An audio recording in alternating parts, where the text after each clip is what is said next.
Ohio, 1932. Cela fait 3 ans que le crash boursier de 1929 a frappé le pays. La Grande Dépression ne touche plus seulement l'Amérique. Les banques américaines ont rapatrié tous leurs avoirs placés en Europe. C'est en 1932 que la crise atteint vraiment la France. Sans commune mesure, certes, avec les 6 millions de sans-travail en Allemagne, il atteindra bientôt 300 000. De l'autre côté de l'Atlantique, les tensions montent, portant au pouvoir un sauveur autoproclamé de cette crise. Wir reden nicht von den Zehntausenden. Sie können uns meinetwegen töten. Kapitulieren werden wir nicht.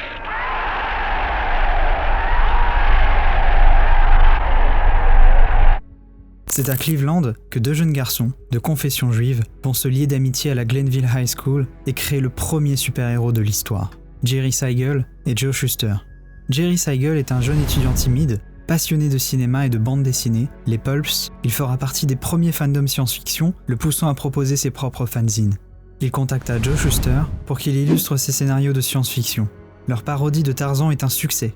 Mais un retour à la réalité va bouleverser la vie de Siegel. Alors qu'il tenait sa boutique de vêtements située au 3530 Cedar Avenue, Michel Siegel, le père de Jerry, aperçoit 3 individus suspects rentrer dans le magasin. La tension monte jusqu'à ce que l'un d'entre eux sorte du magasin entièrement habillé de ses créations volées. Il n'arrive pas à contrôler le stress qui monte en lui. Son rythme cardiaque s'accélère, la tension continue de monter et il perd connaissance et s'effondre par terre. Le père de Jerry Siegel décéda suite à une crise cardiaque à l'âge de 59 ans. Plus tard, Joanne, la femme de Jerry, qui servira de modèle à Lois Lane, témoignera que les premiers sketchs de l'homme d'acier le montreraient sauver un homme ressemblant à Michel d'un criminel. Quelques mois plus tard, en 1933, une idée va germer dans la tête de Jerry, allongé dans son lit. À travers sa fenêtre, il observe les nuages passer. Il imagine un homme traverser les cieux. Il appelle alors Shuster, et en 1 semaine, leur première ébauche est née. Mais ce n'est pas encore le Superman que l'on connaît. Bill Dunne est un vagabond qui, sous l'emprise de la drogue, gagne des pouvoirs télépathiques. Il s'en sert égoïstement et perd ses pouvoirs. Les ventes du fanzine sont faibles. Il pense alors à une bande dessinée où un méchant scientifique transforme un homme en surhomme et résistant aux balles. Il propose Superman à un premier éditeur qui refuse car Shuster manquait de notoriété. Jerry Siegel se lance à la recherche d'un autre illustrateur. Et quand Joe apprend cela, il détruit le comics, sauf la couverture. Siegel travaille un temps avec le dessinateur Russell Keaton. Dans le futur, le dernier homme sur Terre envoie son fils en 1935, adopté par les Kent. Les éditeurs refusent tous. Keaton abandonne alors le projet. Mais Shuster se réconcilie avec Siegel et continue le développement de Superman. Quand j'étais étudiant, je m'imaginais un jour devenir reporter. Et j'avais des croches sur pas mal de filles qui soit n'avaient aucune idée de mon existence, soit s'en fichaient. En réalité, certaines avaient l'air de souhaiter que je n'existe pas. Alors je me suis dit, et si j'étais vraiment incroyable ? Si je pouvais sauter au-dessus des bâtiments ou soulever des voitures, quelque chose dans le genre. Peut-être que là, elle me remarquerait. Mais Siegel ne s'arrêta pas à la personnalité de Superman. Il prend la pose, les poings sur les hanches à la manière de leur héros d'enfance Douglas Fairbanks et servit de modèle à Shuster. En 1935, ils seront engagés par la National Allied Publications pour publier des histoires. L'entreprise est intéressée par Superman, mais le duo refuse, car elle est mal gérée. Elle déclare faillite en 1937 et revend à ses partenaires. Ces derniers veulent publier Superman dans leur nouveau magazine, Action Comics, à condition qu'ils renoncent à leurs droits d'auteur. Le duo ne croit plus au personnage et le vend pour $130. 18 avril 1938, Action Comics, qui deviendra Detective Comics, publie Superman. Les parutions s'enchaînent et les inspirations de Siegel et Shuster serviront de fondation solide aux origines du premier super-héros de l'histoire. Dans la religion, où le berceau de Moïse est porté sur le Nil, ou le fils envoyé par le père pour mener l'humanité à sa grandeur. De la mythologie grecque, par Samson qui perd sa force herculéenne lorsque ses cheveux sont coupés, du cinéma, où le métropolis de Fritz Lang donnera son nom à la ville du héros, de la littérature, où un John Carter venu d'une autre planète bondit si haut qu'il semble voler, ou encore la forteresse de solitude, reprise de Doc Savage, dont l'apparence rappellera le dôme de Krypton. Pendant la Seconde Guerre mondiale, il y eut une pénurie de papier. Le peu qu'il restait était pour les hommes dans les tranchées, qui avaient besoin de simples petites histoires, et ce, grâce aux comics. Superman et la Croix-Rouge, Superman versus les Japonais et contre les Allemands. Superman connaît alors son premier succès. En 1940, il sera diffusé à la radio dans Les Aventures de Superman, Faster than an airplane, more powerful than a locomotive, impervious to bullets. a plane. It's Superman. Et en 1941, la bande dessinée prendra vie dans l'intemporel Superman des Fleischer Studios,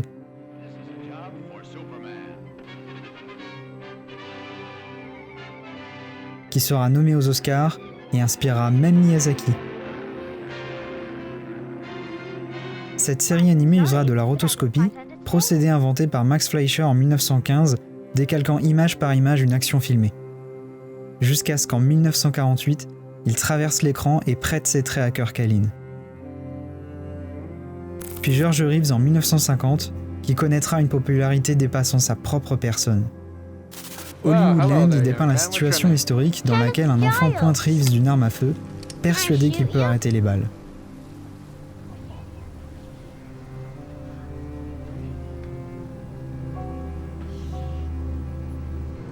Why would you want to do something like that? So the bullet bounces off, can I? Well, if you did shoot me, and the bullet bounced off, it might accidentally hit someone else. We don't want that to happen, do we? No. En 1959, ne parvenant à faire rebondir sa carrière, Reeves commet l'irréparable. Superman est mort. L'Amérique est en deuil. En 1963, Truth, Justice and American Way meurt avec le président Kennedy. Les tensions montent dans le pays. Siegel, n'ayant obtenu aucun droit sur Superman, est contraint de vivre dans la faim et la misère. En 1966, David Newman et Robert Benton enfonceront le mythe au plus bas avec la comédie musicale. Elle sera rediffusée quelques années plus tard en téléfilm, sans succès. Mais deux producteurs vont insuffler au mythe un nouvel espoir. Ilya Solkine, âgé de 23 ans, est le fils d'Alexander Solkine, un producteur franco-mexicain d'origine russe. Après avoir vu Alain Delon dans le rôle de Zorro, il persuade son père le lendemain de produire un film qui va changer le cours de l'histoire du cinéma. En 1973, ils sonnent chez Warner Bros. Pour pitcher leur long métrage. Ils refusent, craignant 2 heures de Superman aussi kitsch que la série Batman, sortie quelques années auparavant. En 1974, après un tas de rejets, la firme accepte, mais à une seule condition, un négatif pick-up deal. Vous cherchez le casting, le réalisateur, tout est à vos frais. Et quand tout est bon, on vous fait un chèque et on distribue le film à travers toutes les salles d'Amérique du Nord, mais aucun centime de leur part dans la production. I believe that could be very good as a major film, if it will be done right. Avec leur associé coproducteur Pierre Spengler, les Solkine réussissent à acheter les droits filmiques du super-héros. Les Solkine et Spengler réussissent à obtenir 40 millions de dollars pour financer le film. Ils demandent alors à l'éditeur de DC Comics, qui leur recommande Leif Brackett, scénariste de Rio Bravo. Situé sur la côte ouest, ils ont annulé. Puis Alfred Bester, mais pas assez connu pour Alexander Solkine. L'auteur de Princess Bride, William Goldman, s'y essaya pendant 3 heures, puis abandonna. C'est alors qu'un scénariste va sortir de l'ombre. Loin des oliviers qui l'ont tant inspiré, le scénariste du Parrain Mario Puzo se voit proposer l'âme d'acier par les Solkine. Conseillé par Elliot S. Maggins et Gary Bates, 2 auteurs de comics, ils lui expliqueront qui est Superman. Il se plonge alors dans l'univers du Kryptonien et reprend ses éléments phares. La forteresse de solitude, mais au chalet, avec des animaux empaillés. Krypton, avec des maisons traditionnelles, et Smallville sera écarté au profit de Metropolis. Bien que ces dialogues ne soient pas conservés, la structure et l'intrigue y seront, mais inversées, et deviennent assez sombres, voire même adultes. Superman y abandonne ses pouvoirs pour être avec Lois.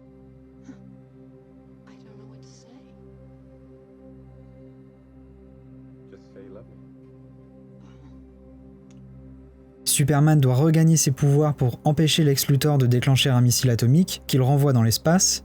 Il y imagine une scène psycho-fantasy très intime avec Lois Lane et oublie quasiment les antagonistes kryptoniens.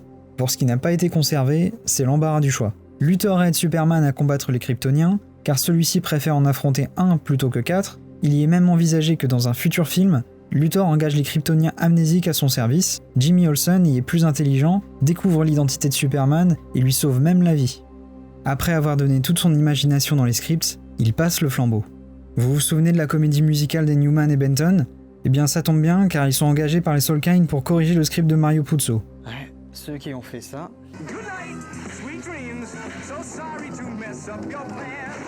vont corriger le coauteur du parrain. 550. C'est le nombre de pages au total du script à ce moment-là. Même en réunissant les deux essais de Puzo, on arriverait à un total de 529 pages, bien que contrairement à Puzo, il s'agisse d'un script de tournage, comprenant les directions de caméra, où chaque scène prend une page entière. Ils avaient prévu de filmer tel que précisé dans le nouveau script d'Inhuman. Mais grâce à la participation de Puzo, les Salkind obtiennent de nouveaux financements, atteignant le total de 55 millions de dollars, et se lancent au casting. Pas facile de trouver le visage de Superman. Le père Salkind et DC Comics l'entendent de la même oreille. Il leur fallait une star pour l'incarner. Ilya insiste, il faut un personnage inconnu pour Superman, et non pas reconnaître quelqu'un déjà connu. Cela briserait toute la crédibilité. I thought it should be an unknown. At the beginning. Malgré les conseils de son fils, Alexander ne lâche pas l'affaire. Toutes les célébrités de l'époque étaient approuvées. Mohamed Ali, Dustin Hoffman, Al Pacino, James Caan, Steve McQueen, Clint Eastwood, James Brolin, Lil Waggoner, Christopher Walken, Jon Voight, Perry King, Burt Reynolds et même Sylvester Stallone. Il propose à Robert Redford, indisponible. Paul Newman pour Lex Luthor, Jor-El ou même Superman, mais il a tout refusé. Patrick Wayne était engagé, mais il a dû quitter le projet quand il apprit que son père John Wayne était atteint d'un cancer de l'estomac. Ils imaginent un temps Charlton Heston et retentent leur chance avec Orson Welles pour Jor-El. Sans succès. Mais un jour, la chance sonna. Un agent appelle Ilya, qui lui demande de faire rapidement une offre. Il lui a décroché Marlon Brando. Whittingham has a price in the marketplace, and so do cars, so do hula hoops. Sans trop de difficultés, Brando négocie le salaire monumental de 1,7 million de dollars pour 12 jours maximum de tournage. 19 minutes à l'écran. Ajoutez à cela 11,75% des profits, pour un total de 19 millions de dollars, soit 87 millions de dollars aujourd'hui. Pour vous donner un ordre d'idée, Robert Downey Jr. a été payé 75 millions de dollars pour Avengers Endgame.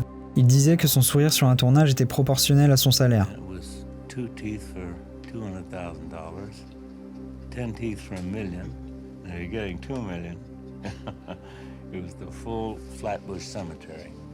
Lex Luthor sera proposé à Dustin Hoffman. Il refusera aussi ce rôle. Jusqu'à ce que le projet arrive aux oreilles de Gene Hackman. Au début, il n'en entendait parler rien de bon. Puis quand on lui a envoyé le script, il s'est dit qu'il y avait du potentiel, au vu des habits et le panache du personnage. Craignant que son image d'acteur sérieux soit salie, il a voulu en faire quelque chose qui le rende fier. Il refusera d'ailleurs de couper sa moustache pendant un long moment. Enfin, jusqu'à ce qu'il négocie le salaire de 2 millions de dollars. Les deux stars engagées, ils deviennent même la pub pour le film. Maintenant c'est parti, les Salkind sont prêts à trouver celui qui dessinera la vision de l'homme à la cape rouge. Les réalisateurs à succès, ce n'est pas ce qui manque dans les années 70, et ça, les Salkind, ils l'ont très bien compris. Ils proposent le film à Francis Ford Coppola, ou encore à Peter Yates. Norman Jewison refusera, ils essaieront avec William Friedkin, Sam Peckinpah était intéressé dans un premier temps, et il est allé à la rencontre d'Ilya. Ce dernier lui explique l'idée du film, jusqu'à ce que Peckinpah le menace avec un pistolet. « Tu ferais mieux de la fermer, gamin. T'y connais quoi à la réalisation de films ?» Ils songèrent un temps d'aller vers un débutant prometteur, un certain Steven Spielberg, mais il voulait s'assurer que son film sur le gros poisson morde bien à l'hameçon. Mais quand les Salkind ont voulu l'approcher, il était déjà sur la production de Rencontre du troisième type. Après tous ces refus, ils réussissent néanmoins à voir Guy Hamilton, le réalisateur de plusieurs films avec un célèbre agent secret, répondant au nom de Bond. James Bond. Hamilton engagé, ils ont construit des sets dans le plus grand studio d'Italie, la Cinecittà. Mais c'est là qu'un dilemme s'impose. La livre turque ayant augmenté et la livre anglaise chuté, ils ont voulu aller en Angleterre. Le problème, Hamilton, qui allait obtenir le statut de non-résident en Angleterre, serait sujet à un taux d'imposition à 99% et ne pourrait y passer que 30 jours par an. Et du côté de l'Italie, à cause de la controverse du dernier film de Brando, le Vatican lui intente un procès. Ayant déjà dépensé des millions entre Puzo, les scénaristes, Brando, Hackman, Hamilton, ils ont dû faire un choix. C'est soit avec Hamilton en Italie, soit avec Brando en Angleterre. Vous l'aurez compris, il leur fallait un nouveau réalisateur. Après avoir vu The Omen, la femme d'Ilya lui conseille Richard Donner. Un dimanche matin alors qu'il est aux toilettes, le téléphone sonne. Il décroche, qui est à l'appareil ? Je suis Alexander Salkind et je vais produire un film Superman. Je veux que vous le réalisiez et vous serez payé 1 million de dollars. Richard n'en revient pas, lui qui plafonnait à 100 000 dollars. Il se leva, se lava les mains et il écrivit sur le dos d'une carte de coiffeur qui était dans sa salle de bain les mots suivants. 1 million de dollars. Gene Hackman, Marlon Brando, leur date de disponibilité, Superman. Quelque temps plus tard, un livreur sonne chez Donner. Il lui apporte non pas sans douleur le script de 550 pages qui aura causé une hernie au garçon. Après avoir lu ce que les Newman et Benton ont fait du script de Puzo, il le trouve bien trop parodique et méprisant envers l'œuvre d'origine. C'est là qu'il fait appel à son ami Tom Mankiewicz, scénariste de plusieurs James Bond. So when Tom arrived, I was at the other end of my property in a Superman costume that the Salkinds had sent me with their script. And I just came running across the lawn. Tom thought I was nuts. I really thought I could fly. The minute I put that costume on, I knew I could fly. Tom just bought it instantly. Il rejoint l'équipe pour corriger le script en tant que le premier consultant créatif de l'histoire du cinéma. Leslie Newman aura réécrit presque tous les dialogues de Lois. Après avoir lu ce qu'ont fait le trio Newman et Benton, Mankiewicz arrive au même constat que Donner. Il ne faut pas être plus intelligent que l'œuvre, mais rentrer dans l'œuvre. Si l'histoire d'amour marche, tout le film fonctionnera. C'est d'ailleurs lui qui aura l'idée de faire du film 3 films distincts. Krypton, où technologie et ton froid se croisent, on y parle un langage noble. Friends, you know me to be neither rash nor impulsive. Smallville, où champêtre et ton sépia se mêlent, on y parle un langage familier. Et Metropolis, qui s'inspire directement des comics, où les couleurs marquées contrastent avec les gratte-ciel. On y laisse place à l'humour, notamment avec les séquences chez ce cher Lex Luthor. Donner devant tourner avec Brando, il a d'abord demandé à l'agent de l'acteur comment s'y prendre avec lui. Il lui explique que Brando souhaite jouer en tant qu'une valise verte. C'est pas fini. Il poursuit son explication. Brando a horreur de travailler. S'il arrive à te convaincre que c'est une valise verte, il restera chez lui et fera un doublage. Autant vous dire que là, après plusieurs millions de dollars en jeu, Elias Salkind et Richard Donner, ils sont un peu perplexes. Ils partent alors à Los Angeles le voir. Brando leur parle de ses projets à Tahiti, ses recherches écologiques, mais ne parle à aucun moment du film. Il écoute 1 heure, 2 heures, et enfin, il leur demande de quoi ils veulent parler. Je me vois le jouer comme une valise verte, un bagel. Personne ne sait à quoi ressemble Krypton. Peut-être que les gens de là-bas ressemblent à des bagels. Mais mon personnage est suffisamment intelligent pour envoyer son fils sous forme humaine, mais je suis un bagel. Et je ne parle pas, juste des sons électroniques traduits en sous-titres. Richard Donner et Ilya Salkind, ils comprennent qu'une chose, c'est qu'ils sont dans la merde. Mais Donner lui explique. Tu sais, il n'y a pas un enfant de 6 ans jusqu'à mon âge qui ne sache à quoi ressemble Jor-El depuis 1939. Il lui montra à quoi ressemble le personnage, et Brando adora l'idée. Grâce à Puzo, Brando, Hackman et Donner, cela a pu les libérer pour recruter un inconnu dans le rôle principal. De retour à la case départ, l'équipe se met à la recherche de qui portera la cape rouge. Bien que le nom de Nick Nolte ait été griffonné sur le post-it de Donner, il fut aussitôt écarté quand celui-ci insista que son interprétation du personnage soit dite schizophrénique. Warren Beatty s'est essayé au costume, dans sa piscine, mais il se trouvait ridicule dans le rôle. Ilya Salkind et Richard Donner sont tous deux sur la même longueur d'onde. Il faut un visage inconnu du grand public. Au total, de septembre 1975 à février 1977, le casting aura pris 18 mois. Après avoir été à la rencontre de 200 acteurs, seulement une demi-douzaine seront auditionnés. Alexander, déterminé à prendre une star, approcha un certain Arnold Schwarzenegger, mais l'accent autrichien l'a vite freiné. Chris Christopherson, Ryan O'Neal, Jan Michael Vincent, Sam Elliott, David Soul, Robert Wagner, Charles Bronson, et même 2 chanteurs des années 70 y sont intéressés, particulièrement Neil Diamond et Elton John.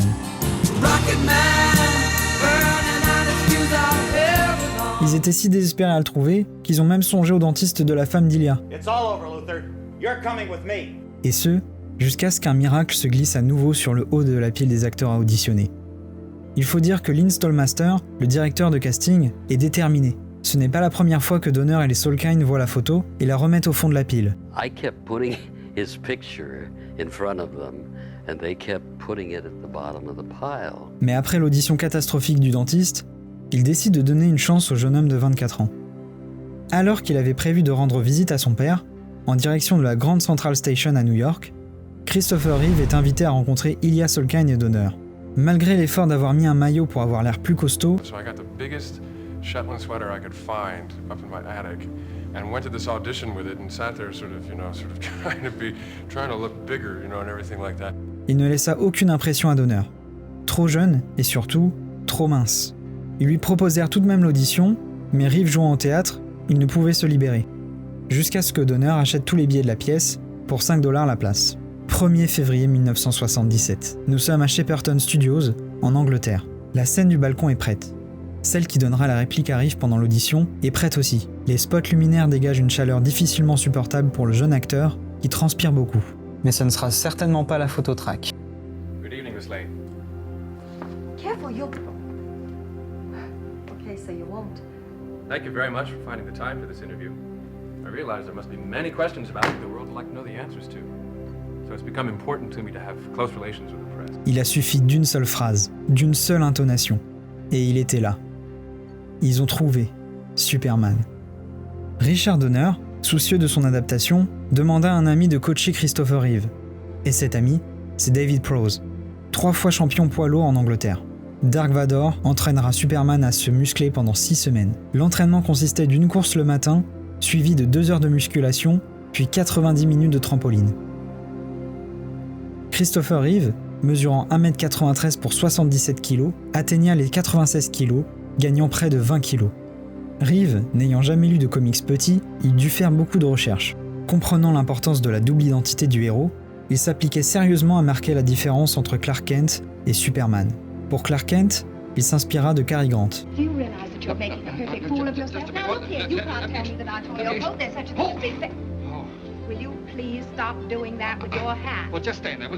Il apprit à bégayer et à varier la position de son corps.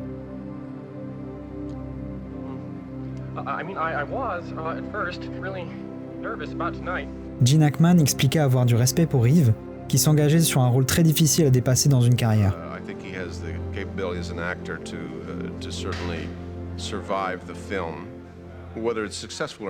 Jor-El, Lex Luthor et enfin Superman. Il ne manquait plus que Lois Lane.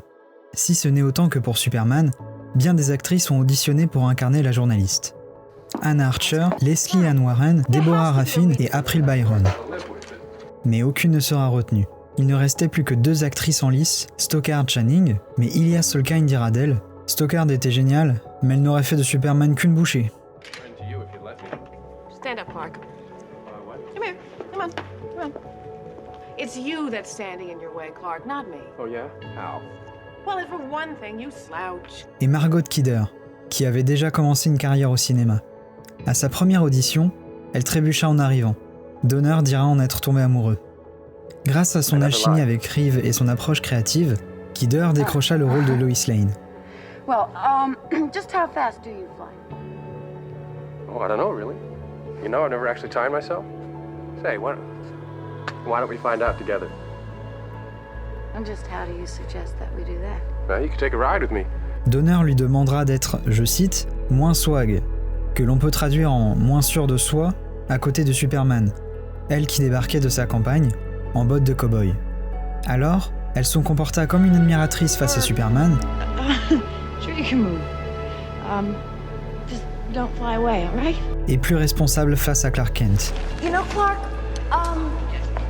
there are very few people left in the world who feel comfortable saying that word. What word? Swell. Pour la personnalité de Lois, Kidder donna la sienne. Valérie Perrine rejoigna le casting en tant qu'Eve Taskmaster, l'assistante amoureuse de Lex Luthor. Ned Beatty jouera Otis, l'homme de main du savant fou. Parmi ceux qui souhaitaient faire partie de ce film historique, Jeff Feist avait auditionné pour Superman. Refusé. Jimmy Olsen, refusé.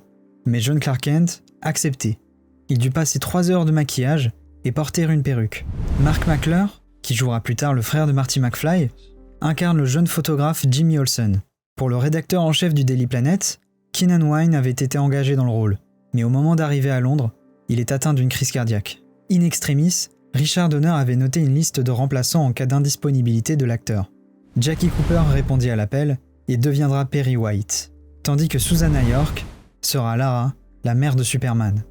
Et du trio condamné à l'exil seront réunis 3 talents. Sarah Douglas, dans la peau d'Ursa, Jack O'Halloran, en tant que l'indomptable nonne, et Terence Stamp, incarnant l'impitoyable général Zod. Du côté des rôles plus secondaires, nous avons Trevor Howard, interprétant l'un des sages de Krypton, Maria Schell, qui prêtera ses traits à Wanda, Larry Hagman, le JR de la série Dallas, Phil Lord, l'oncle Owen dans Star Wars Un Nouvel Espoir, et Aaron Smolinski, qui fera un caméo dans Man of Steel. Oscarisé à 2 reprises pour la création de costumes, L'esprit créatif derrière les tenues devenues classiques de ce film s'appelait Evan Blake. Les costumes kryptoniens étaient fabriqués avec du scotch de la marque 3M réfléchissant. Les équipes de costumes ont passé des semaines à coudre de minuscules boules en verre sur les costumes. Ils devaient porter des gants en coton, car l'huile naturelle des mains détruirait toute qualité réflective du matériau. Une lumière blanche était projetée sur un miroir orienté à 45 degrés vers les acteurs, traversant la face transparente de la glace, simulant alors une radiation d'énergie sur les tenues. C'est cette même méthode qui aura été utilisée pour créer les lames de sabre laser.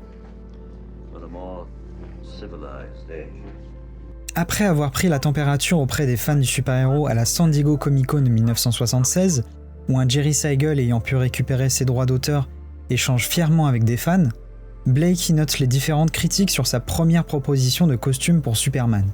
1. Il ne doit pas porter d'or foncé. 2. Il ne doit pas y avoir de S inscrit sur la boucle de sa ceinture. Direction Londres. Yvonne et son équipe y apportent des corrections. Mais au moment des essayages, Christopher Reeve lui demanda de nouvelles corrections, n'aimant pas les faux muscles et détestait l'aspect brillant de la ceinture. Il faut dire que sur le moment, la professionnelle n'apprécie pas les remarques de Reeve, estimant que ce n'est pas son travail, qu'il a juste à le porter. Donner et Reeve vont alors lui fournir à elle et son équipe 4 douzaines de comics Superman. C'est là qu'elle comprit. Non seulement le costume doit aller à l'acteur, mais il doit aussi correspondre ce à quoi des millions de fans s'imaginent de Superman. Le costume a été créé à partir de collants en lycra bleu électrique, remplacé par du tissu LNK polyamide si un harnais venait à être attaché à Reeve pour ne pas abîmer la tenue. La ceinture a été faite de résine et de plastique jaune. Le maillot, plus court, laisserait plus de longueur aux jambes que dans les comics. Les bottes, confectionnées d'un cuir très doux, avec des attaches dissimulées. Et la cape, doublure laine et polyester, avec le S en jaune sur le dos, et sur le torse. C'est plus de 40 costumes de Superman différents que Christopher Reeve portera durant le tournage. Certains étaient faits pour qu'il marche à pied, qu'il s'assoie, qu'il s'apprête à s'envoler, qu'il vole dans les airs ou qu'il atterrisse. Et ce, car Superman ne devait jamais apparaître avec des collants froissés à l'écran.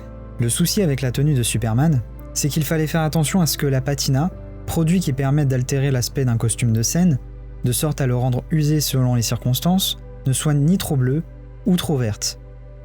Mais également le costume qui passa du bleu électrique au turquoise. Principalement car cela aurait posé des problèmes lors de l'incrustation d'effets spéciaux. Des tenues et symboles de Krypton, en passant par Lex Luthor, le dressing d'F Taskmaster et de Lois Lane, ainsi que Clark Kent, Evan Blake aura marqué l'identité visuelle des personnages de ce film, qui évolueront dans des décors tout aussi incroyables. Pendant des mois, plusieurs artistes ont réalisé des storyboards afin de visualiser les angles de caméra, les plans, les actions des personnages et les décors, ainsi que l'éclairage des scènes.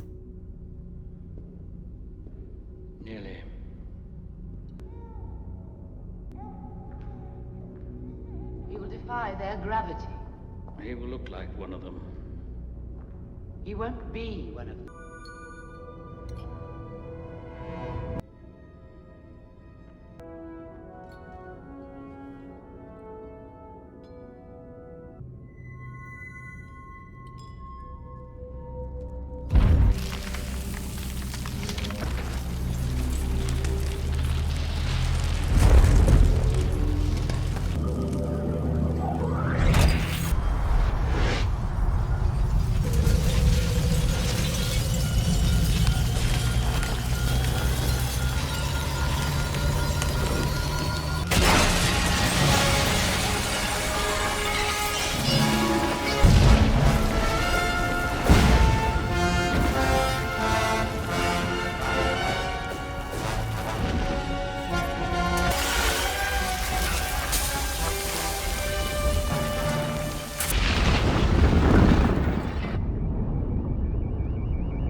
Mais un terrible problème de taille va se dresser devant Donner et les Salkind.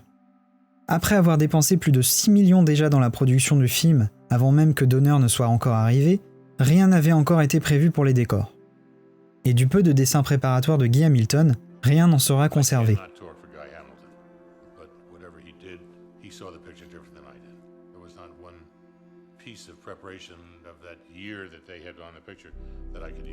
C'est là que John Barry, l'homme derrière les designs de Star Wars, va donner de la crédibilité à cet environnement. Star Wars is much grittier sort of story. Whereas Superman has a much more poetic element, doesn't it? I mean, there he is in a red cloak and a blue suit and red boots. So it is already much more of a fantasy. Pendant 6 semaines, au cœur du plus grand studio de cinéma du monde, le studio 007, John Barry sera engagé pour superviser des décors plus vrais que nature pour la forteresse de solitude. Les sets ont été construits par plus de 350 talentueux techniciens et ouvriers en bâtiment venus du monde entier. About 100 people are going to turn it into a magical part of the Arctic where Superman's fortress of solitude is. Where I'm standing now will be the sea, a lot of pack ice. Les décors devaient être taille réelle, en inventant des techniques jamais utilisées auparavant. Pour ce faire, ils ont dû élaborer des maquettes très précises qui devaient coïncider avec les sets taille réelle. Pour l'extérieur de la forteresse, du polystyrène flotte sur plus de 3 millions de litres d'eau pour imiter la glace arctique. Et pour faire croire à de la neige amassée, des tonnes de sel ont été utilisées. Mais ce n'était pas sans risque. Un seul grain de sel peut ruiner une caméra à plusieurs milliers de dollars. Le sel étant corrosif pour absolument tout, ils ont dû se montrer très prévoyants jusqu'aux pieds. Les techniciens devaient alors porter des bottes en caoutchouc, le sel rongeant leurs chaussures en cuir. Grâce au placement judicieux des lampes, de glace séchée et de fumée, le plateau se retrouvait au pôle sud. Quand il fallut créer Krypton, il fallait imaginer une société unique, à partir de cristaux naturels et technologiques. Leurs propriétés organiques suggéraient alors qu'ils pousseraient sur la planète, et non pas fabriqués. John Barry présenta alors un livre de cristaux pour montrer comment la forteresse de solitude viendrait à naître. La caverne de Lex Luthor, aussi réalisée à Pinewood Studios, devait être cachée dans une station abandonnée du métro de la Grand Central Station. Bibliothèque géante, machine flipper et piscine improvisée avec décors caribéens seront le théâtre du trio de Luthor. Et du côté des props, les accessoires de tournage, 2 d'entre eux sont repris directement de Star Wars. Le coffre dans lequel Superman découvre la kryptonite est le même que celui de Ben Kenobi, cachant le sabre laser du père de Skywalker.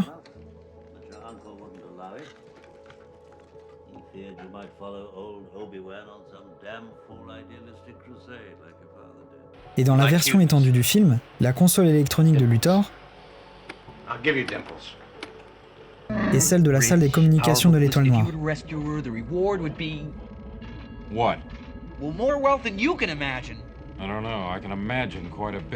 Aussi, Lex Luthor y détient le portrait de son interprète Gene Hackman, du film The Conversation, posé sur son piano. Et pour Metropolis, comme il est compliqué de filmer des gens à Manhattan qui s'envoient des bus en pleine face, ils ont dû improviser sur du gigantesque. 5000 tonnes et demie de ciment, sable et mortier. 76 km de bois. 4600 mètres cubes de béton. 152 km d'échafaudage, 20 km de bois contreplaqué, 930 mètres carrés de verre. C'est ce qu'a nécessité de reproduire la 42e rue de New York, coûtant 4 millions de dollars. Ils ont pris des photos de tout angle pour les gratte-ciel en arrière-plan, et il aura fallu 160 artisans en 4 mois. Et pour économiser un peu, au bout de la rue, ils y ont peint un trompe-l'œil. Accordant une attention aux moindres détails, même les 30 lampadaires y sont réels. Et même pour la seule fraction de seconde où Superman se prend un camion, ils ont dû recréer une partie de la ville miniature. Sur ce système de tapis roulant, chaque voiture possède des phares fonctionnels. Et pour l'unique scène de 4 minutes où Superman traverse le sommet de la Tour Eiffel, l'équipe artistique a dû faire plus de dessins de la Dame de Fer que Gustave Eiffel lorsqu'il l'a imaginé en 1886. Ça y est, les Salkind ont trouvé leur réalisateur avec Richard Donner, leur Superman avec Christopher Reeve, les costumes et les décors sont prêts. 24 mars 1977. Les caméras tournent avec un seul et même objectif, la vérisimilitude. C'est un mot repris par Richard Donner pour impliquer toute l'importance de rendre crédible le film. Richard Donner engage Geoff Ransworth, son caméraman favori, qu'il a connu pendant le tournage de The Omen. Premier jour de tournage. Brando voit Tom pour lui dire qu'il a lu tout le script.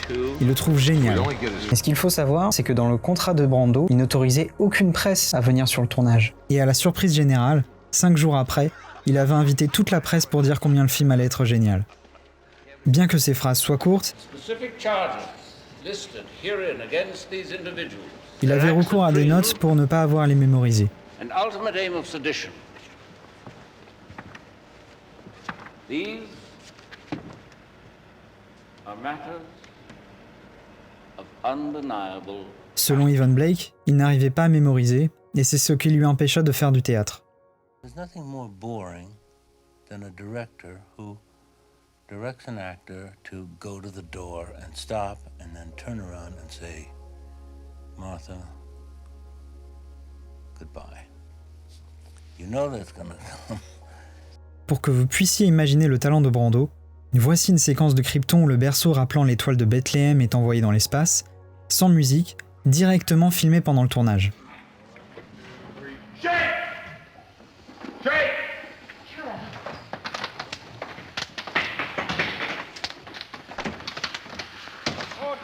More debris. Keep it going.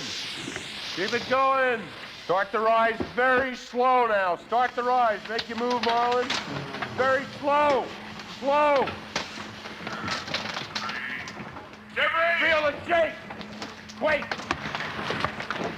Arrivé à Smallville, la petite ville fictive du Kansas, inspirée des tableaux d'Andrew Wyeth et Norman Rockwell. Toutes les séquences ont été tournées au Canada, car les champs de blé du Kansas avaient déjà été récoltés au moment du tournage. La mère adoptive de Kal-El, Martha Kent, est jouée par Phyllis Thaxter, et le père, Jonathan Kent, est joué par Glenn Ford. Il devait porter une perruque blanche, mais cela lui faisait ressembler à Mark Twain. Quand Clark fait la course avec le train, la petite fille qu'il aperçoit est Lois Lane, jouée par Katie Kirk. Sa mère est jouée par la Lois d'époque, Noel Neill, et son père par le Superman d'époque, Kirk Alyn. Les scènes de Smallville, filmées en plan large, sont largement inspirées des films de John Ford,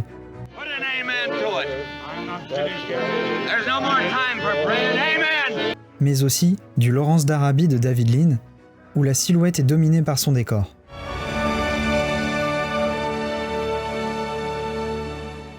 Le passage de la campagne à la grande ville fera perdre tous ses repères au jeune Clark Kent. Il faut dire que l'effervescence de Metropolis rend le jeune Clark Kent facilement confus et maladroit.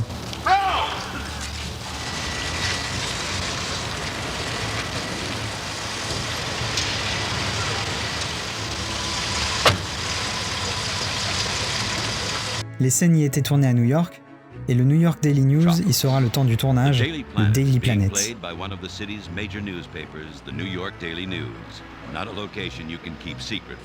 Et la première scène tournée là-bas, ce sera le hall d'accueil du Daily Planet.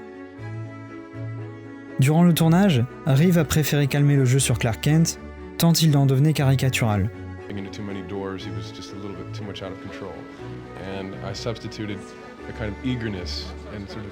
Desire to please instead, so that half the time he bumps into the door, the next time he walks through it absolutely smoothly, so they're trying to keep the audience off guard, not know what he's going to do.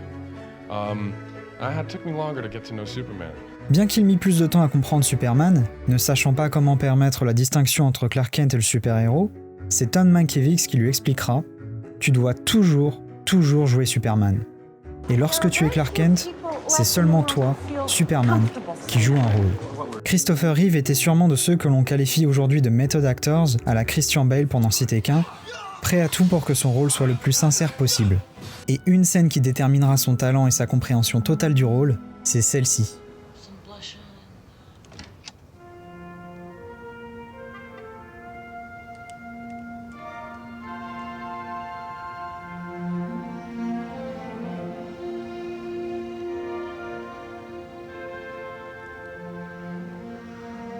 Lois, there's something I have to tell you. I'm really... I was, at first, really nervous about tonight. But then I decided, en un seul et unique darn plan, it, I was going to show you the Christopher time of Reeve your réussit life. à se changer de Superman en Clark Kent. I was thinking maybe we could go for a hamburger or whatever.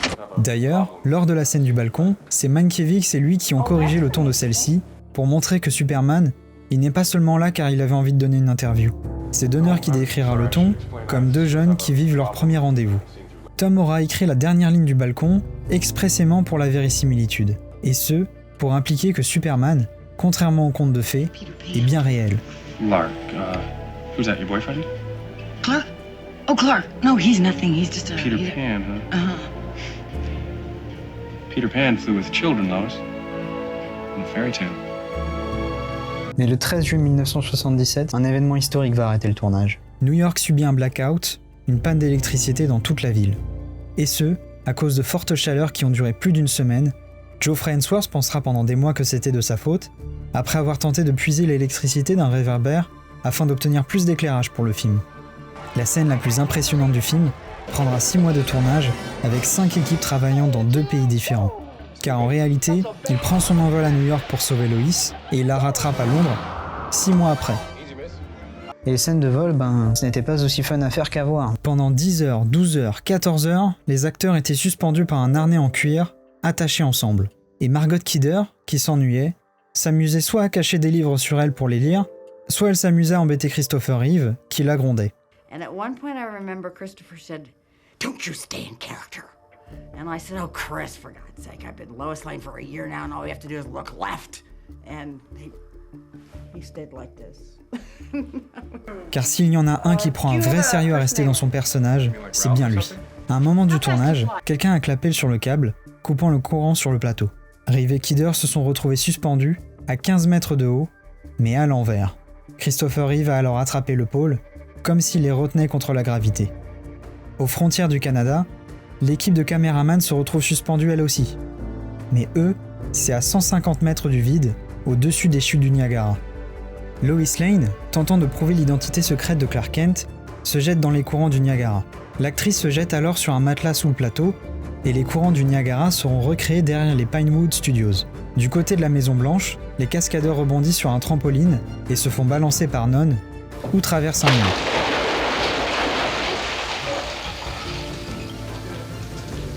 Les caméras argentiques utilisées par Geoffrey Ainsworth sont des modèles PSR R200 de la marque Panavision, considérées comme étant parmi les meilleurs du cinéma à cette époque.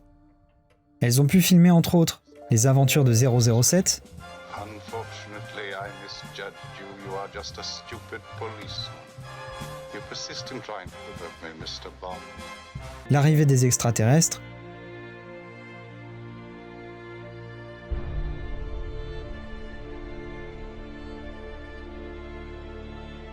ou encore une galaxie lointaine, très lointaine.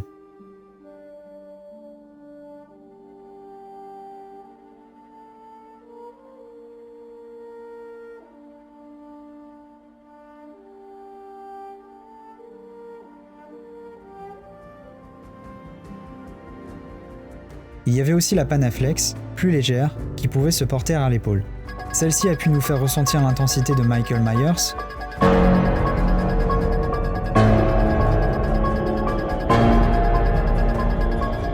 et à nous couper le souffle auprès de Tom Cruise. Les lentilles utilisées, de la marque Panavision de la série C anamorphique, qui permettent d'obtenir ce cadrage cinématographique en compressant l'image dans un cadre ovale. Elles ont permis de surveiller en grand angle les attaques meurtrières à Amity Island,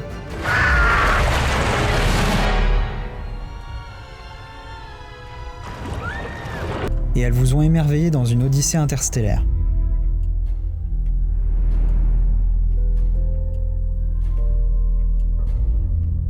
Les éléments étaient souvent filmés séparément pour être réassemblés en post-production. Et c'est là que la magie du cinéma opère. Pour établir la masse et l'échelle du dôme de Krypton, différentes méthodes ont été utilisées. La présence d'humains, ici les silhouettes du trio de Zod, la slow motion, donnant l'impression qu'un dôme massif s'ouvre lentement, et l'atmosphère, grâce à un jeu d'éclairage contrôlé à distance, et de fumée. Le berceau de Kal-El mesurait 60 cm de large, recouvert du même matériau réfléchissant que les costumes kryptoniens. Il était suspendu par des câbles, effacés directement en post-production. Durant la scène du tribunal, 9 projecteurs vidéo étaient allumés en même temps pour diffuser le Haut Conseil de Krypton. Alors que le général Zod et ses sbires se vont bannir vers la zone fantôme, plusieurs idées vont permettre d'exprimer cet exil. D'abord, en les faisant pousser contre une feuille de membrane transparente, puis en créant de la distorsion, et par un tracking de la caméra autour des personnages en y ajoutant une rotation à 360 degrés. En plus de cela, les acteurs étaient sur une plateforme tournante. La destruction de la planète sera découpée en plusieurs éléments. Des pistons hydrauliques feront des cristaux transpercer le cœur de Krypton. Les débris, personnes et décors tombant dans les abysses étaient filmés séparément, puis réunis dans la machine opticale. Une séquence de la mort de Jor-El et Lara ont été filmées, tous deux allongés sur des plateformes tournantes, mais elle ne sera pas conservée au montage. Pendant le voyage spatial de Kal-El, John Barry a voulu faire de Brando une tête flottante. Plusieurs tests ont été faits, mais ils ont trouvé préférable de donner la narration à Brando par-dessus des images spatiales. Et ces visuels galactiques, inspirés de 2001 l'Odyssée de l'espace, ont été réalisés par Peter Parks, réalisateur de films scientifiques pour Oxford. Pour créer ces galaxies dynamiques, il eut recours à de la macrophotographie en filmant des algues et du plancton bioluminescent. Alors filmés en très gros plan dans des réserves d'eau noire, cela permit d'isoler les organismes vivants afin de les superposer au fond étoilé par la suite. Et grâce à un éclairage précis au dos de ces sujets, on obtient ce résultat fascinant. On retrouve principalement ces visuels pendant l'introduction du film, mais surtout lorsque Jor-El enseigne son savoir durant les 12 années d'apprentissage de Kal-El. Quand le petit Kal-El, à peine arrivé sur Terre, retient le camion de Jonathan Kent, c'est grâce à une grue qui soulève le véhicule. Clark Kent grandit, et n'étant pas comme les autres, il évacue sa frustration sur un ballon de football américain, fait de bois, qui sera projeté à ce moment-là par un canon enfoui dans le sol. Quand il fallut faire la course avec un train, vous avez compris la chanson. Il fallait l'inventer. Ils ont d'abord pensé à faire courir la personne et de retirer des images pour augmenter sa vitesse. Pas crédible. Ils se sont laissés tenter au motion blur, le flou de mouvement qui est bien réel lorsqu'on effectue une action rapidement, mais on était plus sur un Superman sorti d'un clip de Kool and the Gang plutôt que l'effet escompté. La méthode finale consistera alors en attachant l'acteur à des câbles attelés à une grue, elle-même montée sur une voiture. Grâce à ça, ils ont pu contrôler la vitesse de Clark en fonction des plans, et même d'avoir son ombre naturelle lorsqu'il court à toute allure. En ouvrant son sac, où se cache la couverture de Kal-El petit, Clark sort un cristal kryptonien qui est fait de résine verte transparente. La forteresse de solitude s'élevant de la glace rappelle le travail de Caspar David Friedrichs, La mer de glace, datant de 1824. L'éclairage, l'atmosphère et à nouveau des pistons hydrauliques vont permettre de rendre crédible la formation de cet antre polaire. Et à ce moment précis, c'est un matte painting, ou peinture sur cache en français, un procédé où une plaque de verre peinte d'un décor réaliste sera placée devant la caméra, qui filmera au travers de l'espace vide, en arrière-plan, où les acteurs joueront. Pour réaliser la tête flottante de Jor-El, Brando a été filmé sur fond de velours noir, ne laissant dépasser que sa tête. Ensuite, ces images ont été projetées sur un écran semi-transparent. Plusieurs tests ont été effectués, certains plus colorés, pour finalement conserver une version plus simple, avec un éclairage précis qui permet cette inspiration astrale, créant alors l'illusion d'une tête flottant dans l'espace, rappelant alors le Magicien d'Oz du film éponyme de 1939. I am Oz, the great and powerful. Filmé dans 2 pays, en l'espace de 12 mois, 5 localisations différentes. Il s'agit de la scène la plus compliquée du film.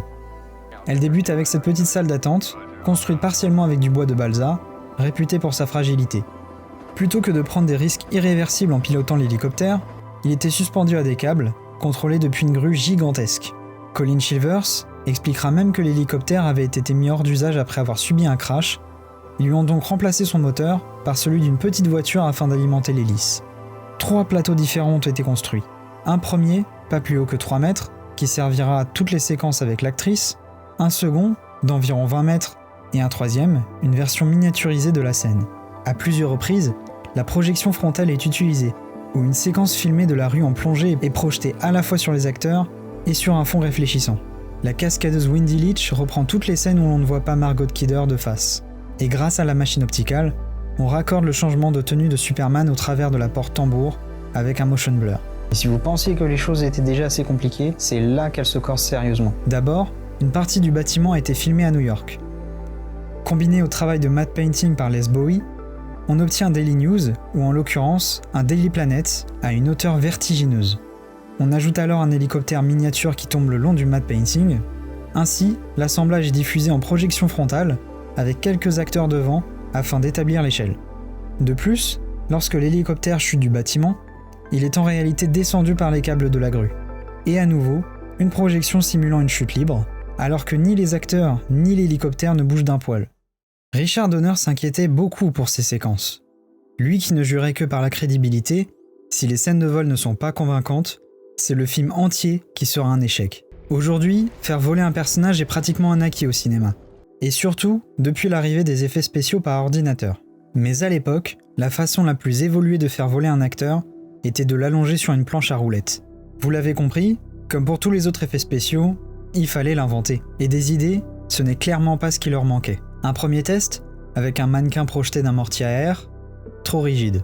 Une figurine large de 90 cm, radiocommandée, pas assez de mouvement. Et une figurine suspendue à des câbles, aucune action possible. Un mannequin, le même problème, mais en plus grand. Alors une animation, pas assez photoréaliste. Une projection derrière le cascadeur, pas évident, surtout lorsque ce dernier ne sait pas comment voler. Ils tentèrent quand même un premier test avec les cascadeurs de Lois et Superman, suspendus par des câbles, filmés sur un fond de velours noir. Pour les scènes d'envol et d'atterrissage, Christopher Reeve était suspendu par des câbles attachés à un harnais sur sa taille, depuis une grue haute de 60 mètres. Mais pour que Superman puisse voler sur de longues distances, il fallait combiner une multitude de techniques, dont des incrustations sur fond bleu. Le bleu utilisé était si pur qu'il pouvait être retiré photochimiquement et remplacé par un arrière-plan dans l'optical. Depuis tout à l'heure, je vous parle de cette machine surnommée l'optical, ou imprimante optique en français. Mais comment fonctionne-t-elle ? C'est un appareil qui servait au compositing, c'est-à-dire superposer des images filmées pour un rendu homogène. Par exemple, sur une séquence où l'on voit un acteur filmé sur fond bleu et une autre séquence qui filme un arrière-plan, l'appareil va pouvoir superposer les deux et supprimer par la même occasion le fond bleu. Il en ressort alors un composite final. L'appareil pouvait aussi simuler des effets visuels comme le flou de mouvement en modifiant la vitesse d'exposition. Et vous demandez aussi comment les scènes de vol ont été ajoutées impeccablement au fond. Car oui, bien que l'imprimante optique aidait à l'incrustation, ce sont en grande partie les projections frontales qui ont pu rendre crédible Superman dans ses plans aériens. Comme les costumes kryptoniens, des écrans étaient fabriqués avec du scotch réfléchissant de la marque 3M, constitué de minuscules perles réfléchissantes. L'écran réfléchit la lumière qu'il reçoit, mais à une intensité 1000 fois plus forte, en la renvoyant exactement dans la même direction dont elle est venue. Une plaque de verre, miroir d'un côté et transparente de l'autre, est orientée à 45 degrés d'une caméra, et un projecteur diffuse un arrière-plan, comme Metropolis, sur la face miroir de la plaque. La projection traverse le miroir et atterrit sur l'écran. La lumière alors intensifiée rebondit vers la face transparente jusqu'à la caméra. Il ne manque alors plus qu'à éclairer les acteurs plus intensément que la projection, qui est trop faible pour réfléchir sur les acteurs, et l'insert devient parfait. Mais pour donner plus de liberté aux scènes de vol, Zoran Perisic inventa un appareil révolutionnaire pour ce film qui permettra à Superman de se mouvoir dans les airs. Pour donner du réalisme aux scènes où Superman se rapproche ou s'éloigne de la caméra en plein vol, Perisic créa le Zoptic. Le Zoptic était constitué de 2 lentilles de zoom interposées à un seul endroit. Il réutilise les mêmes principes que la projection frontale, mais avec un bras mécanique plus léger. Car plutôt que de rapprocher l'acteur vers la caméra, prenant en compte l'arrière-plan, c'est la caméra qui effectuera tous les mouvements autour et vers Superman. L'image finale est visible depuis la lentille de la caméra, identique à celle du projecteur. Mais elles sont surtout synchronisées. Lorsque le projecteur diffuse une grande image, la caméra la projette aussi. Lorsqu'on zoome dessus, la caméra zoome. De cette manière, on a l'impression que Superman fonce vers la caméra, alors que l'arrière-plan ne bouge pas. Le Zoptic pouvait être utilisé au sol, ou suspendu au plafond, comme ici. Il peut pivoter, s'incliner, et même effectuer des rotations à 360 degrés autour de l'acteur. On a alors l'impression que Superman tourne, alors que Reeve est allongé. On pouvait enregistrer ces mouvements sur un ordinateur, visionner chaque prise, et même les modifier. Et pour que toute l'équipe puisse voir le résultat final, il fallait y attacher une caméra de télévision qui diffusait l'image sur un moniteur. Chaque prise était enregistrée pour conserver celle qui sera choisie. Grâce à cette méthode, il n'y avait plus besoin de s'inquiéter des câbles apparaissant à l'image. Christopher Reeve et même Margot Kidder étaient allongés à plat ventre sur des moules en plâtre, cachés par la cape ou les vêtements, et suspendus au bout d'un pôle qui traversait l'écran. À un moment donné pendant le tournage, Solkine dira à Reeve « Tu es sûr de ne pas vouloir mettre ton bras ainsi ?» Ce à quoi Christopher lui répondra « Je ne vole pas de cette façon. » And the winner is Jerry Goldsmith for The Omen.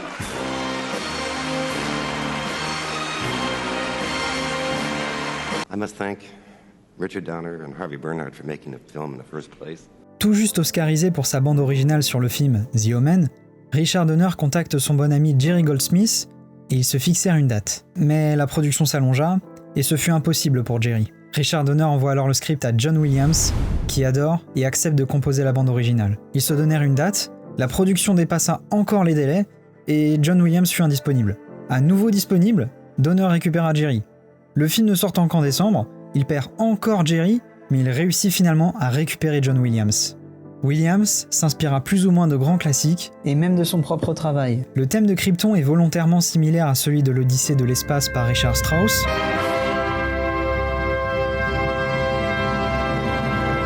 à la demande d'Ilya Solkine, pour la dimension supérieure de Krypton. Et le thème symbolisant la romance entre Lois et Superman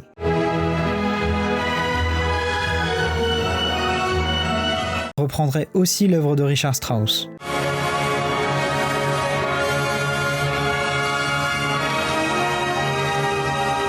Certains passages, comme ici, ou encore celui-là,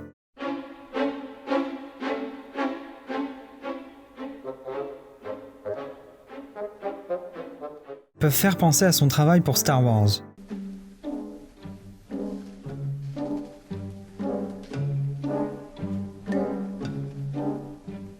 Mais surtout, aux travaux de Sergueï Prokofiev, comme dans Pierre et le Loup, de 1936.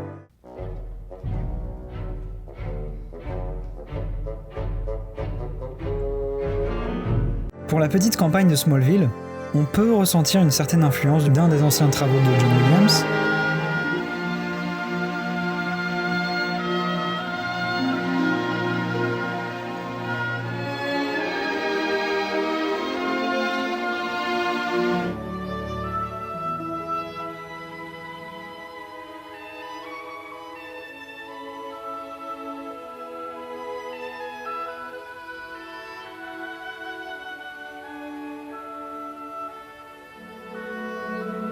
mais là où le thème de Clark est plus posé à Smallville, celui de Superman est digne d'une campagne pour l'Amérique.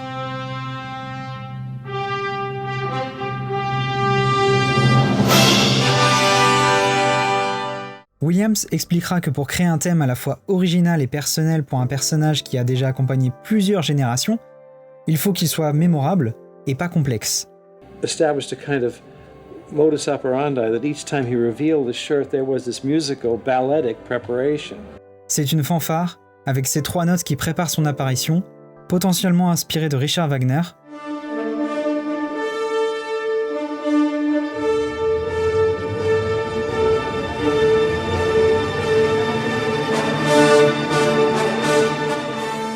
Richard Donner dira d'ailleurs que si l'on écoute attentivement, ces 3 mêmes notes prononceraient Superman.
Le film sort en avant-première le 10 décembre 1978 à un gala de Washington à l'Uptown Theater et le 13 décembre à Leicester Square avec le président Jimmy Carter et la reine Elisabeth II dans le public. Mais 2 personnalités encore plus importantes sont dans le public ce soir-là. Jerry Siegel et Joe Shuster. Quelques instants après la fin de la projection, ils lui ont demandé de venir dans la salle des exécutifs Warner. And there was the original statue of Superman, a bronze done in 1936 or 39, and they were giving it to me. It was the most moving moment I think I've ever had in the business and will ever have, except when my wife said she'd marry me. Judging from those who've seen it, it's well on its way. I thought it was great, really. Fantastic movie, see it. Special effects are great. Fantastic. Just like a second childhood. Le film sort officiellement le 15 décembre 1978, il dépasse alors toutes les attentes et pulvérise les records au box-office. Au total, c'est près de 120 millions de personnes qui verront Superman pour la première fois au cinéma, et il deviendra l'un des plus gros succès des années 70. Pour un budget de 55 millions de dollars, il en récoltera pas moins de 134 millions. Margot Kidder a eu beaucoup de mal avec la célébrité, contrairement à Christopher Reeve, qui s'est enfin senti reconnu à sa juste valeur. Richard Donner a tout misé sur la narrative, l'histoire et les personnages, sans jamais se laisser impressionner par les décors. Superman fait partie d'une époque où Hollywood n'hésitait pas à prendre de très gros risques pour sortir un grand film. Surtout pour une cible encore inconnue. Sans Superman, il n'y aurait sûrement pas eu de film Batman en 1989, ni de film Spider-Man, ni même de film Marvel. The films Dick made inspired me to even want to go down that track. And of course, in particular, Superman the movie is still to this day the archetype of the perfect superhero film origin story. And we watch it before we make almost any one of our films. And that's been the case for the past 17 years.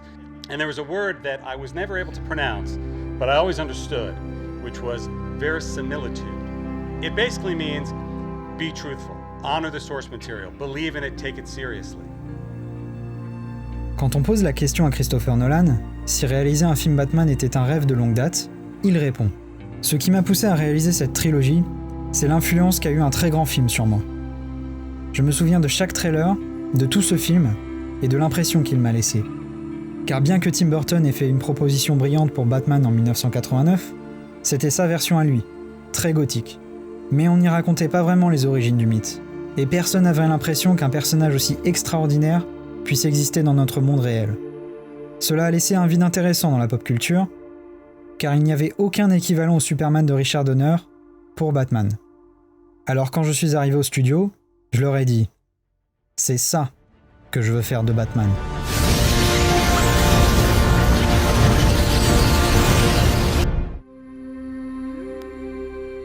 Being a child, I loved the purity of Superman. There was a time when I was starting to understand what movies were. Superman aspire à faire le bien, sans rien attendre en retour, car il y croit réellement. Et Christopher Reeve, il y a cru jusqu'au bout. Victime d'un accident de cheval, le rendant paraplégique, il se sera battu jusqu'à son dernier souffle pour soutenir la cause des personnes en situation de handicap et réapprendre à marcher. La compassion que ressent Superman pour les autres et sa façon optimiste de voir le bien en chacun d'entre nous, c'est parce qu'il est persuadé que si des fermiers modestes ont pu faire preuve de bon cœur en accueillant un étranger venu d'un autre monde et lui faire ressentir comme s'il était chez lui, c'est qu'ils ne seraient sûrement pas les seuls. Wait!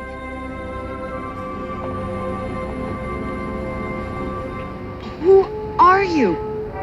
A friend.